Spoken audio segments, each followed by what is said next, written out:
खबर नदिया से है। महिला सुरक्षा के लिए एक अनोखा आविष्कार कर 10वीं कक्षा के छात्र ने सबको चौंका दिया।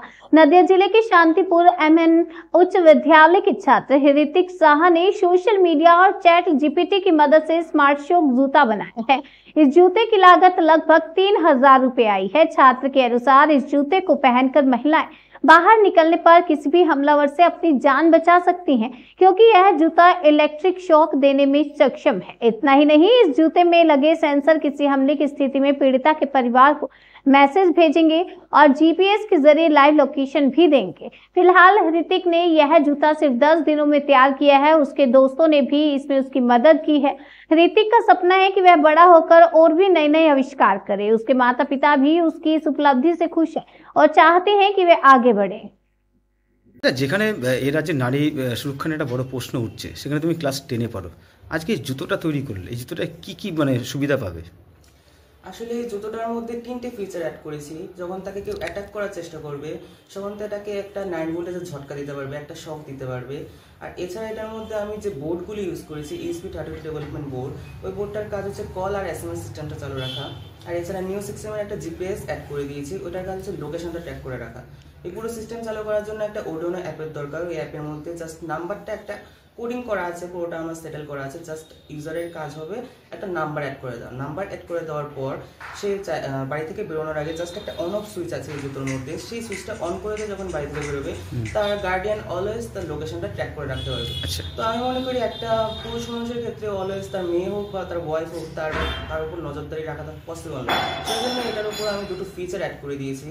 ফার্স্ট অফ অল একটা সুইচ দিয়েছি কলিং সিস্টেমের জন্য। ওই সিস্টেমটা যখন সুইচে ক্লিক করবে তখন তার ফোনে একটা অ্যালার্ট কল যাবে, ওটা লেখা থাকবে টিটিকো ইমার্জেন্সি কল। তখন তার হাজব্যান্ড বা বাবা যার নাম্বারে দিয়ে থাকবে, সে বুঝতে পারবে যে হয়তো আমার মেয়ে বা আমার ওয়াইফ বিপদে পড়েছে, তাই আমি অ্যালার্ট করার চেষ্টা করছি। আচ্ছা, এই যে ইলেকট্রিক শর্ট যে ব্যাপারটা থাকছে এর মধ্যে, এখানে যদি কেউ যদি কারোর উপর আক্রমণ করে সেখানে কি কোনো সুবিধা পাবে? হ্যাঁ, তাকে যদি কেউ আক্রমণ করে তখন সেই সুইচটাতে যখন তার গায়ে এই দুটো স্পার্ক টাচ করাবে তখন সে প্রায় 9 ভোল্টের একটা ঝটকা খাবে। তো এই ক্ষেত্রে সে হয়তো পালানোর মতো একটা সুযোগ পেয়ে যেতে পারে। কিভাবে তোমার মাথায় এলো এই বিষয়টা? আসলে এই ব্যাপারটা মাথায় এসেছে, এই শকিং সিস্টেমটা আলাদাভাবেই মাথায় এসেছে। আর জিপিএস ট্র্যাকারটা বর্তমানে বেরিয়ে গেছে। তো এই জিপিএস ট্র্যাকারটা তৈরি করার জন্য কি কি প্রয়োজন সেটা সম্পর্কে আমি ফার্স্টে রিসার্চ করি। তারপর দেখি যে আমার এই ধরনের জিনিসগুলো দরকার। তো শান্তিপুরে এগুলো পাওয়া যায়নি, তখন আমি কলকাতার উদ্দেশ্যে রওনা হই। কলকাতা থেকে আমি সবগুলো পার্টস কালেক্ট করি। তারপর আমি ডায়াগ্রাম এগুলো গুগল থেকে দেখে, ইউটিউব ভিডিও অনেক কিছু ঘেটে তারপর এগুলো দিয়ে আমি এই জিনিসটা তৈরি করি। তারপর আমি ট্রাই করেও দেখেছি আমি সাকসেস পেয়েছি। এরপরেই আমি স্যারকে জানাই। এটা কি বাজারজাত করা সম্ভব আছে? বাজারজাত করা মানে বাজারে ছড়িয়ে? হ্যাঁ, এটা আসলে আমি মডেল তৈরি করেছি, সেই জন্য এটার মধ্যে আমি পুরো সেট আপটা করিনি। জাস্ট তারগুলো সবই দেখা যাচ্ছে, তুমি বুঝতে পারছো এটা পায়ে দেওয়ার সিচুয়েশন এখন নেই। তো এটা যদি বাজারজাত করার মতো যদি সিচুয়েশন আমার কাছে আসে তো আমি চাইলে ভালো ধরনের একটা জুতো যদি ইউজ করি তাহলে সেই সোলের মধ্যে আমি সেটা অ্যাডজাস্ট করে দিতে পারবো। মানে ভাবনাটা কি একমাত্র নারী সুরক্ষা নিয়ে কি তোমার মাথায় এসেছিল? হ্যাঁ, নারী সুরক্ষার জন্যই মূলত এই চিন্তা ভাবনাটা। কোন স্কুলে পড়ো? Sutragarh MN high school. স্কুলের প্রধান শিক্ষক এবং অন্যান্য শিক্ষকরা কি বলছে তোমার এই উদ্যোগকে, কিভাবে দেখছে? আমার প্রত্যেকটি স্যার আমার সাহায্য করেছে। আমি সবাইকে বলেছি, প্রথমত অমরেন্দ্র স্যার যিনি আমাদের গাইড করেছেন, আমি স্যারকে বলেছি স্যার আমার এরকম একটা চিন্তা ভাবনা আছে। স্যার আমার বলেছি হ্যাঁ তুমি করো, কোনো সমস্যা নেই, আমি পুরোপুরিভাবে তোমার সাপোর্ট করবো। পরবর্তীতে হেড স্যারের সঙ্গে যোগাযোগ করেছি, হেড স্যারও বললো হ্যাঁ তোরা কর, আমার কোনো সমস্যা নেই, যতটুকু সাহায্যের প্রয়োজন আমরা করবো। আচ্ছা, এই মতো পরিস্থিতিতে তুমি ধরো যে করেছো, কতদিন সময় লেগেছে মোটামুটি করতে? এটা আসলে আমাদের স্কুলে জানানো হয় 8 তারিখ থেকে যে আমাদের স্কুলে একটা কম্পিটিশন হবে, সায়েন্স কম্পিটিশন।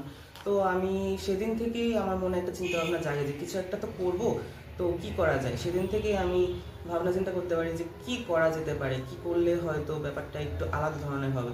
তখন 9 তারিখ থেকে আমার মাথায় এই ধরনের একটা চিন্তা ভাবনা আসে। আমি 10 তারিখ স্যারকে জানাই, স্যার যখন আমি রেসপন্স করে তারপর থেকে আমি কাজ শুরু করি। কতদিন সময় লাগলো? তো 10 তারিখ থেকে শুরু করেছি। আমার প্রজেক্ট কম্পিটিশনের আগের দিনে আমার রেডি হয়ে গেছে। আগামী দিনে কি ইচ্ছা আছে? আগামী দিনে এটা নিয়ে যদি আমায় সবাই সাপোর্ট করে তাহলে আমি এটাকে আরও মডিফাই করে এটাকে ইউজেবল করার চেষ্টা করব। কি নাম তোমার? ঋত্বিক সাহা। কোন স্কুলে পড়ো? Sutragarh MN high school. কোন ক্লাসে পড়ো? ক্লাস 10।